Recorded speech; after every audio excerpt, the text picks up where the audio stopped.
हिंद साथियों, स्वागत है आपका ज्ञान दर्पण के ऑफिशियल यूट्यूब चैनल पर। एक बार पुनः आप सभी लोगों का स्वागत है। तो दोस्तों, आज का जो हमारा श्रृंखला है वो हिंदी के 60 महत्वपूर्ण प्रश्नों को लेकर के है, जो आगामी परीक्षाओं हेतु काफ़ी महत्वपूर्ण होने वाले हैं। तो जल्दी जल्दी मात्र 10 मिनट में आपको अपना मूल्यांकन करना है।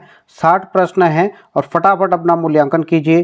पहला प्रश्न है दोस्तों, राम लक्ष्मण से पत्र लिखवाता है, इस वाक्य में क्रिया का कौन सा रूप है? ऑप्शन आपकी स्क्रीन पर दिए गए हैं और ध्यान से देखिएगा। पूर्वकालिक क्रिया, प्रेरणार्थक क्रिया, संयुक्त क्रिया या अपूर्ण क्रिया। तो दोस्तों, इसका राइट आंसर हो जाएगा प्रेरणार्थक क्रिया, यानी ऑप्शन बी। अगला क्वेश्चन है, रचना की दृष्टि से क्रिया के भेद होते हैं। ऑप्शन है 3, 2, 4 या 5। तो रचना की दृष्टि से क्रिया के 2 भेद होते हैं, सकर्मक क्रिया और अकर्मक क्रिया। अगला क्वेश्चन है दोस्तों, निम्नलिखित में से किसमें अकर्मक क्रिया प्रयुक्त है? तो 4 ऑप्शन दिए गए हैं, बड़े ध्यान से देखिएगा। ऑप्शन दिए गए हैं, शिशु सो रहा है, बालक खेल रहा है, छात्र पढ़ रहा है या छात्र लिख रहा है। तो जब भी ऐसे प्रश्न आपको आए तो क्या कीजिए, भूतकाल में बदलिए, और भूतकाल में बदलने पर यदि ने आता है तो वो अपने आप में क्या होगा, सकर्मक क्रिया होगा। यदि ने नहीं आता है तो वो अपने आप में क्या हो जाएगा, अकर्मक क्रिया। उदाहरण, छात्र लिख रही है, छात्रा लिख रही है, इसको भूतकाल में बदलोगे तो छात्रा ने लिखा हो जाएगा। बालक खेल रहा है, इसको भूतकाल में बदलोगे तो बालक ने खेला। छात्र पढ़ रहा है, इसको भूतकाल में बदलोगे छात्र ने पढ़ा। और ऑप्शन ए है, शिशु सो रहा है, शिशु ने सोया अगर बनाओगे तो ये अपना आप में क्या हो जाएगा, गलत हो जाएगा। शिशु ने सोया कोई शब्द नहीं होता, शिशु सोया भूतकाल में अगर हम लोग बदलते हैं। दूसरा तरीका है क्या लगा करके, यहाँ पे अगर कोई मिलता है, जैसे बालक क्या खेल रहा है, तो उत्तर मिल जाएगा, एक क्वेश्चन बन गया पर्टिकुलर। छात्र क्या पढ़ रहा है या छात्रा क्या लिख रही है। ऑप्शन ए है, शिशु क्या सो रहा है। देख लीजिए, ये अलग ही आपको लग रहा होगा, कोई इस प्रकार का प्रश्न नहीं बना है। अगला प्रश्न है दोस्तों, वे विकारी शब्द जो 2 शब्दों, वाक्यों अथवा वाक्य खंडों को जोड़ते हैं वे कहलाते हैं। ऑप्शन दिए गए आपके स्क्रीन पर, ध्यान से देखिएगा। तो उन्हें कहा जाता है दोस्तों समुच्चय बोधक शब्द। अगले दोस्तों, अथवा व्याकरण की दृष्टि से है। ऑप्शन ए संधि, उपसर्ग, अन्वय या अव्यय। तो अथवा क्या है, अव्यय, यानी अपने आप में क्या है, अव्यय। अव्यय किसे कहा जाता है, अविकारी शब्द। अगला क्वेश्चन है दोस्तों, क्वेश्चन नंबर 6, क्रिया के किस रूप में कर्ता के रूप के अनुसार लिंग परिवर्तन नहीं होता है। ऑप्शन ए दिए गए आपके पास वर्तमानकालीन रूप में, भविष्यकालीन रूप में, भूतकालीन या आज्ञार्थक रूप में। तो इसका राइट आंसर होगा दोस्तों आज्ञार्थक रूप में। ये सभी प्रश्न पूर्व परीक्षाओं में पूछे जा चुके हैं। अगला, निम्न में से कौन सी सकर्मक क्रिया है? दौड़ना, रूठना, मुस्कुराना या पीना। यहाँ पे देखिए, जो आपका राइट आंसर होगा वो क्या हो जाएगा आपका, यहाँ पे भी क्या लगा करके आप लोग प्रश्न बना सकते हो। यदि उत्तर मिलता है तो वो सकर्मक क्रिया होगी। जैसे आपके पास ऑप्शन है क्या दौड़ना, तो कोई प्रश्न ऐसा बनता नहीं है। क्या रूठना, कोई प्रश्न नहीं है। क्या मुस्कुराना, कोई प्रश्न नहीं है। क्या पीना, देखिए कितना अच्छा प्रश्न ये बन गया। क्या पीना, कुछ भी पीना, चाय, कॉफ़ी, दूध वगैरह। तो इसका राइट आंसर क्या हो जाएगा, हमें उत्तर मिल रहा है पीना में, तो पीना क्या हो जाएगा, सकर्मक क्रिया। दोस्तों, जो लोग नए हैं दोस्तों, जरूर चैनल को सब्सक्राइब कर दीजिए। हमारा टारगेट रहता है बहुत कम समय में, 10-15 मिनट में आपको ज़्यादा से ज़्यादा मैटर देना। तो जरूर चैनल से जुड़िए, और टेलीग्राम का लिंक भी हम लोग डिस्क्रिप्शन में दिया रहता है, तो वहाँ पे भी जुड़िए, ताकि इसकी PDF आपको निःशुल्क वहाँ पे मिल जाए। फाइल में जा करके बहुत सारी PDF और नोट्स हैं। अगला क्वेश्चन है दोस्तों, निम्न में से कौन सा अभिकारी होता है? अभिकारी है अव्यय, संज्ञा, विशेषण या सर्वनाम। तो यहाँ पे अभिकारी हो जाएगा अव्यय। पहले आसान प्रश्न है, फिर थोड़ी स्टैंडर्ड आ गई है। वह थोड़ा बीमार है, इस वाक्य में थोड़ा में कौन सा क्रिया विशेषण होगा? ये प्रश्न आपकी स्क्रीन पर दिया गया है। तो थोड़ा दोस्तों अपने आप में क्या हो जाएगा, परिमाणवाचक क्रिया विशेषण। आगे देखिए, निम्नलिखित में से सकर्मक क्रिया का वाक्य है। ऑप्शन आपकी स्क्रीन पर दिए गए हैं। अकर्मक, सकर्मक हमारा आज का महत्वपूर्ण ज़्यादा प्रश्न यही है। तो यहाँ पे हो जाएगा दोस्तों, बालिका निबंध लिख रही है। इसका राइट आंसर हो जाएगा बालिका निबंध लिख रही है। अगला है, क्योंकि इसका अगर टॉपिक वाइज भी हम लोगों को बनाना है तो ज़रूर कमेंट कीजिएगा कि पूरी विस्तृत और मात्र 5 से 6 मिनट में ये वीडियो बन जाएगी अगर आपको पूरी व्याख्या चाहिए इन टॉपिकों को लेकर के। अगला है क्रिया कैसा शब्द है। तो क्रिया दोस्तों क्या है, अपने आप में विकारी शब्द है, क्योंकि विकारी शब्द होते हैं जो लिंग, वचन, काल और कारक के आधार पर क्या होते हैं, परिवर्तित हो जाते हैं। जैसे क्रिया दिया गया तो क्रिया क्या है, जाना क्रिया है, जाता एक क्रिया होगी, जाता, तो जाता के क्या हो जाएगी, जाति, जाते, ये अपने आप में क्या हो जाएगा, चेंज हो जाएगा। अगला है दोस्तों यौगिक धातुओं की रचना में कितने प्रकार हैं, यानी यौगिक धातुओं की जो रचना होती है वो कितने प्रकार से होती है। तो दोस्तों इसका राइट आंसर होगा यौगिक धातुएं आपकी बनती है 3 प्रकार से, ये आपको ध्यान देना है। अगला है मूल धातु का स्वरूप कैसा होता है। तो मूल धातु का कभी भी जो स्वरूप होगा वो स्वतंत्र होता है, यह आपको ध्यान देना। अगला है अकर्मक का अर्थ होता है कर्मवान, कर्म रहित, कर्मशील या कर्म में निरंतर। तो अकर्मक क्रिया हमेशा क्या रहेगी, कर्म रहित, यानी जहाँ पे कर्म का अभाव होता है दोस्तों। अगला है लड़का सोता है, ये वाक्य है, तो ये इस प्रकार के प्रश्न पहले भी आ चुका है, तो ये अपने आप में क्या हो जाएगा, अकर्मक क्रिया का उदाहरण। 16 क्वेश्चन है, निम्नलिखित में से क्रिया को पहचानिए। ऑप्शन दिए गए हैं कि जो क्रिया होगी वो कौन सा है। तो देखिए क्या होता है, क्रिया का जो मूल रूप होता है दोस्तों वो धातु होता है, और धातु में धातु होती है, और धातु में ना प्रत्यय जोड़ दो तो अपने आप में क्या बनेगा, वो क्रिया। धातु में अपने आप में क्रिया ही होती है लेकिन मूल अवस्था में होती है। जैसे उठ ये धातु है, पट ये धातु, इसमें ना लगा दो तो ये क्रियाएं बन जाती है, तो ये उठना अपने आप में क्या हो जाएगी, क्रिया का रूप बन जाता है। अगला निम्नलिखित में से मूल धातु की पहचान कीजिए। मूल धातु पहचान करें तो मूल धातु में क्या हो जाएगा, आपका जो मूल अवस्था में धातु को मूल धातु भी कहा जाता है, तो ये आ हो जाएगा, सिंपल है, इसमें ना जोड़ दो तो ये क्रिया बन जाएगा। खेलना खिलवाना कैसी क्रिया है। ऑप्शन ए नाम धातु, बी यौगिक धातु, सी प्रेरणार्थक और डी कोई नहीं। तो यहाँ पे क्वेश्चन नंबर 18 का हो जाएगा दोस्तों अपने आप में प्रेरणार्थक क्रिया। खेलना से यहाँ पे योजक लगना था, खिलवाना, तो ये क्या बन जाएगा, प्रेरणार्थक क्रिया का उदाहरण।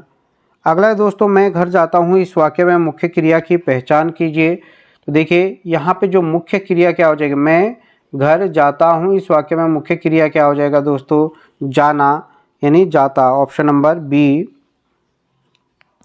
अगला क्वेश्चन है निम्नलिखित वाक्यों में से सकर्मक क्रिया नहीं है।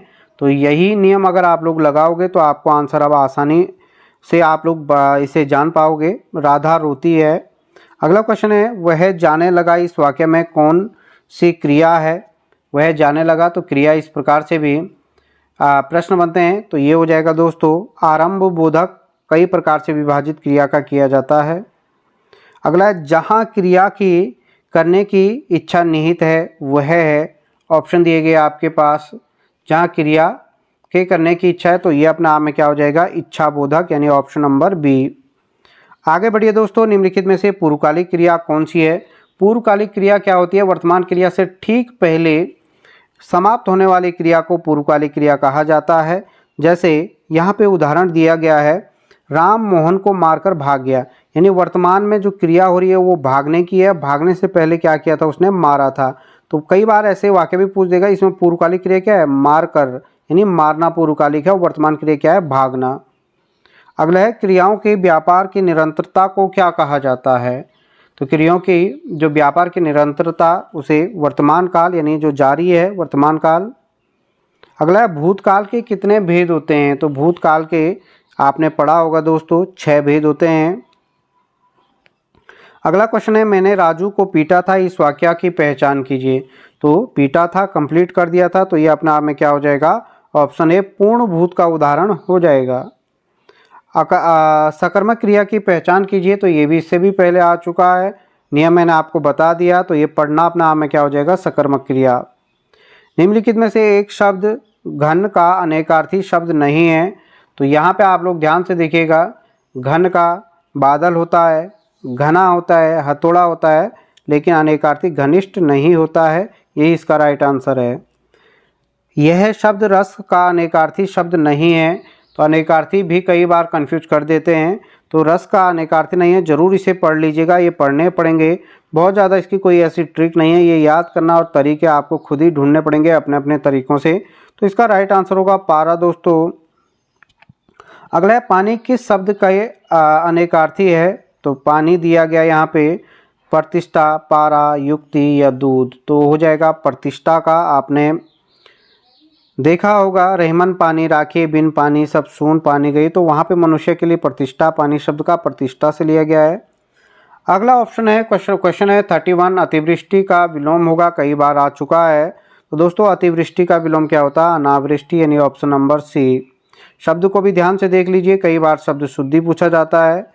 तिमिर शब्द का विलोम होगा, तो तिमिर का विलोम होता है। तिमिर का मतलब क्या होता है दोस्तों? अंधेरा, और आलोक उजाला, ऑप्शन नंबर ए। अगला है दोस्तों उपकार शब्द का विलोम होगा, ऑप्शन ए विकार, बी अनुपकार, अपकार या तिरस्कार। तो उपकार का विलोम होगा दोस्तों यहाँ पे ऑप्शन नंबर सी अपकार। उपकार का क्या हो जाएगा? अपकार, ये ध्यान देना। निर्दय शब्द का विलोम होगा, तो निर्दय का क्या होगा? सदय। राइट आंसर होगा सी सदय। अगला है सौम्य शब्द का विलोम हो गया, सौम्य का मतलब शांत होता है, इसका विलोम होगा उग्र। उन्मूलन का अर्थ क्या होगा? तो उन्मूलन का अर्थ क्या होता है? एक तरीके से उखाड़ना, इसका विलोम हो जाएगा रोपण। अगला क्वेश्चन है क्वेश्चन नंबर 37, कौन सा शब्द इंद्र का पर्यायवाची नहीं है? तो हिंदी के अगर आप लोग कोई भी परीक्षा है तो पुरंदर, मध्वा, शक्र ये सभी हैं, यानी यहाँ पे ऑप्शन नंबर डी सही होगा। अगला हिरण्यगर्भ का पर्यायवाची है, तो हिरण्यगर्भ किसका पर्यायवाची होता है दोस्तों? Option number B Brahma. अगला है यमुना का पर्यायवाची शब्द है, तो ऑप्शन आपकी स्क्रीन पर दिए गए हैं, जल्दी से ध्यान दीजिए। तो यमुना का पर्यायवाची है दोस्तों ऑप्शन नंबर डी कालिंदी। अगला क्वेश्चन है सूर्य का पर्यायवाची शब्द है, ऑप्शन दिए गए हैं सूर्य का पर्यायवाची शब्द। तो सूर्य का पर्यायवाची शब्द है दोस्तों ऑप्शन नंबर बी मार्तंड। भास्वर नहीं भास्कर होता है। क्रोध का पर्यायवाची है संताप, अमर्ष, वैमनस्य या भांति, तो इसका राइट आंसर होगा दोस्तों अमर्ष। अगला है इनमें से महादेवी की रचना कौन सी नहीं है? तो ये भी आपको याद करना, अगर आप एसआई की तैयारी कर रहे हो जहाँ पे 100 नंबर की हिंदी आती है तो कई प्रश्न इसी से आपके बन जाएंगे, ये ध्यान देना। तो इसका राइट आंसर होगा दोस्तों ऑप्शन ए पंचतंत्र। और पंचतंत्र किसके द्वारा लिखी गई थी? कमेंट कीजिएगा। अगला है इनमें से कौन सा उपन्यास प्रेमचंद्र का नहीं है? क्वेश्चन नंबर 43 है शेखर एक जीवनी किस विद्या की पुस्तक है? तो आत्मकथा है या जीवनी है या उपन्यास है या नाटक है? तो शेखर एक जीवनी क्या है दोस्तों? उपन्यास है। अगला क्वेश्चन है इनमें से कौन सा उपन्यास प्रेमचंद्र का नहीं है? तो उपन्यास देखना है आपको स्क्रीन पर, प्रेमचंद्र का नहीं है। ऑप्शन ए नूरजहां, गबन, निर्मला या गोदान, तो क्या हो जाएगा दोस्तों? गोदान। सोच रहे होंगे आप लोग गोदान तो प्रेमचंद की, वो उनका उपन्यास नहीं है, ये इनका कहानी संग्रह कहानी है गोदान। बाकी सभी रचनाएं प्रेमचंद्र की है। अगला है क्वेश्चन नंबर 45 है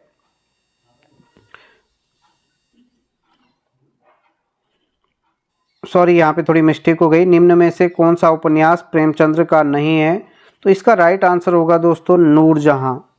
नूरजहां, ये ध्यान दीजिए।